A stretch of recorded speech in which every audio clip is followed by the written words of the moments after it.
Si tenemos una sociedad más educada, todos nos beneficiamos y la sociedad prospera. Es evidente. Si yo subcontrato mi conocimiento y mi memoria y estoy ante cualquier situación dependiendo de lo que me va a decir las fuentes de información que yo tengo en mi móvil, no soy libre. La cultura, para mí, es nuestra manera de estar en el mundo. Es lo que da sentido a nuestra existencia. Es decir, sin cultura no seríamos.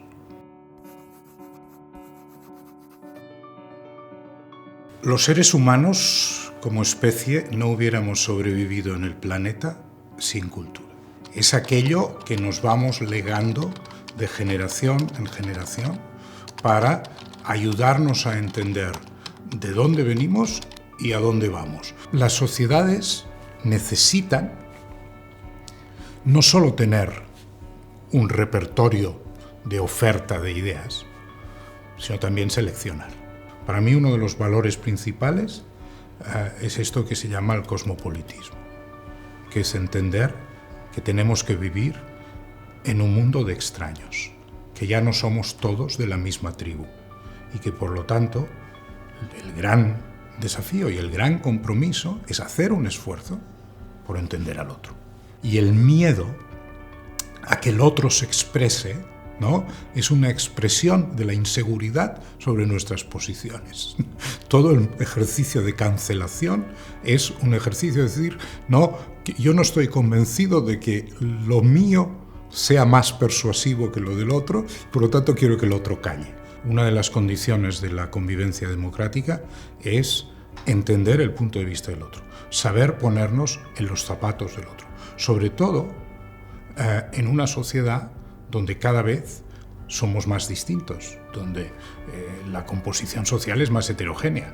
Entonces, las barreras posibles, las diferencias a salvar son muy grandes. Si nosotros nos informamos, si leemos, si miramos documentales o películas de ficción, pero nos acercamos a la experiencia del otro, ese diálogo se facilita, se negocian las diferencias y nos ahorraríamos muchísimos de los conflictos que hay hoy en día en la sociedad.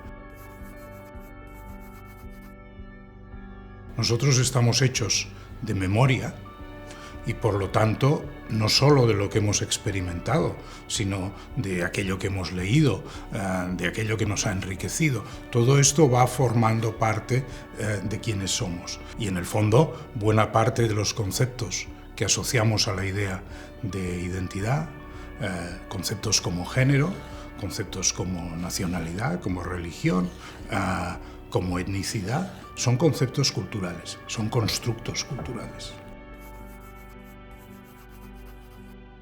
Creo que una persona que quiera aprender no debe leer solo lo bueno, debe enfrentarse al mal, debe conocerlo, debe enfrentarse al desafío ético. O sea, ¿qué mérito tiene, ¿no?, encaminar a la gente hacia la bondad, escondiéndoles la complejidad de la existencia humana?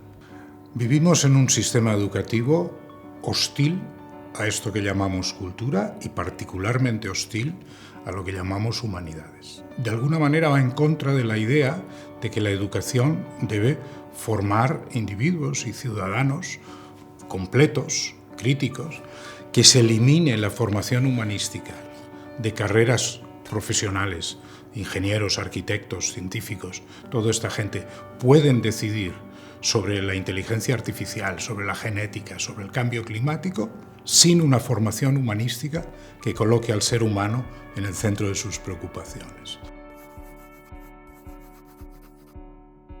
La cultura es útil para todo, no solo para una cosa. La argumentación de Nuccio Ordine sobre la inutilidad de la cultura en realidad es una denuncia del utilitarismo que rige en nuestra sociedad, que pensamos que todo tiene que tener una aplicación concreta e inmediata. Y no nos damos cuenta de que, diríamos, es necesario ir dotado de ese bagaje o de ese repertorio de instrumentos para estar en el mundo, para enfrentarse a los diferentes desafíos de la existencia. La idea de fondo es que todos los conocimientos y saberes que alguien adquiere le permitirán desenvolverse en cualquier entorno. Y esta es, digamos, la razón de ser de la educación.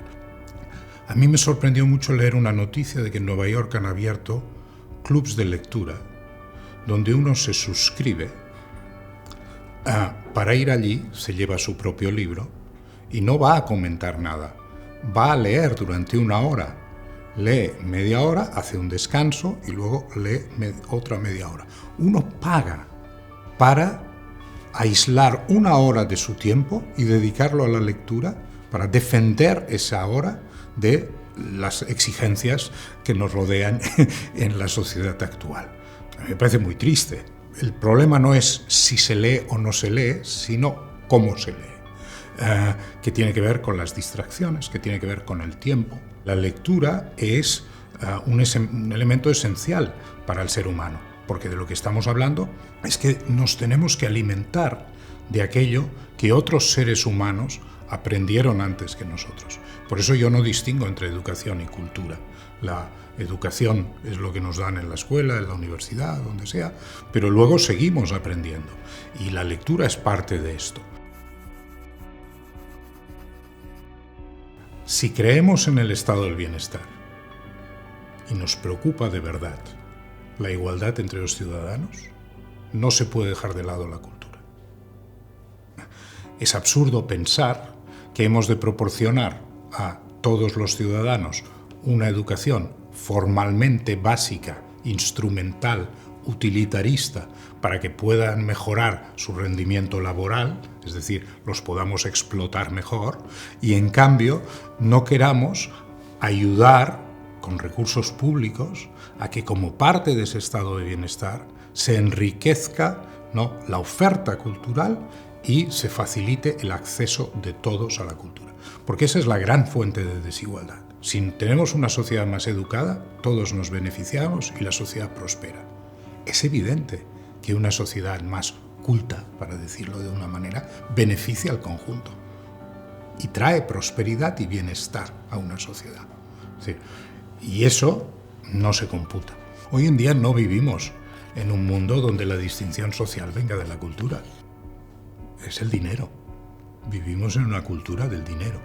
El único valor que domina es el dinero, ¿no? ¿Cómo contrarrestar una cultura del dinero con una cultura que tenga el ser humano y su felicidad, su bienestar, en el centro de las preocupaciones? Es necesario que la gente amplíe sus horizontes de preocupación, cambie su perspectiva enfocada solo en el beneficio material y en el consumo, que es otro de los temas que dominan, para no preocuparse por cosas que tienen que ver con el largo plazo, con el bienestar de las generaciones futuras. La gente que dice a mí la cultura no me interesa, quiere decir a mí no me interesa una determinada lista que asocio a lo que siempre se me ha dicho que es cultura.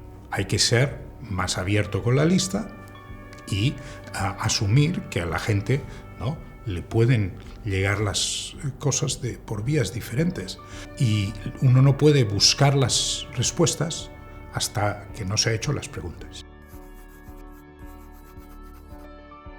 Imaginar un horizonte utópico, eso es fundamentalmente un tema cultural, es decir, eso hay que construirlo mediante relatos, mediante discursos, mediante formas de explicación del mundo que ayuden a la gente a situarse no solo en el presente, sino ante una perspectiva de futuro. La desinformación es muy fácil de filtrar si uno sabe algo sobre aquello de lo que se está hablando. No es tan fácil caer en muchos de esos engaños. En la medida en que renunciamos a ese cultivo personal que nos da los instrumentos para leer críticamente el entorno, perdemos libertad. Nuestra libertad está sometida a muchas limitaciones, pero son muchas más si estamos supeditados a que sean los demás los que nos dicten qué es lo que podemos saber, qué es lo que podemos pensar, qué opiniones debemos seguir. ¿Por qué me he de dejar influir en las decisiones sobre mi vida como ser humano por una máquina que no tiene la experiencia de ser humano? No, yo creo que lo importante es que este diálogo que llamamos cultura es un diálogo que se ha producido entre seres humanos que acumulan experiencias. Que de repente nos dejemos llevar por lo que va produciendo una serie de máquinas que tienen cero experiencia en común con nosotros, esto sí que me parece un territorio preocupante. Somos lenguaje.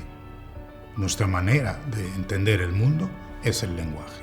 Tenemos que a la vez reconocer que estas formas de comunicación digital nos cambiarán como sujetos. Habilidades que teníamos las iremos perdiendo. ¿Por qué? Pues porque vamos delegando, es igual que lo de las calculadoras. Da igual lo que nos enseñen en el colegio. Salimos del colegio y no volvemos a hacer un cálculo a mano. Lo que pasa es que, diríamos, la evolución de una especie no es rápida, es lenta. Estamos en un momento en que estamos en la transición. Yo tiendo a pensar que tampoco podemos ser apocalípticos, es decir, no nos podemos resistir a una cosa que viene con los tiempos. La tecnología, cuando está allí, ¿no?, se va a usar. Decir nostálgicamente, oh, era tan bonito, ¿no?, cuando la gente escribía a mano. Bueno, pues sí, era muy bonito, pero ya podemos ir, ¿no?, mirando las cosas de otra manera. Tenemos que estar en este proceso adaptándonos a ese cambio de una manera crítica. A mí lo que me preocupa es que nos dejemos llevar por la ola sin tomar decisiones éticas. ¿Cuáles caminos nos parecen razonables? ¿Cuáles caminos no?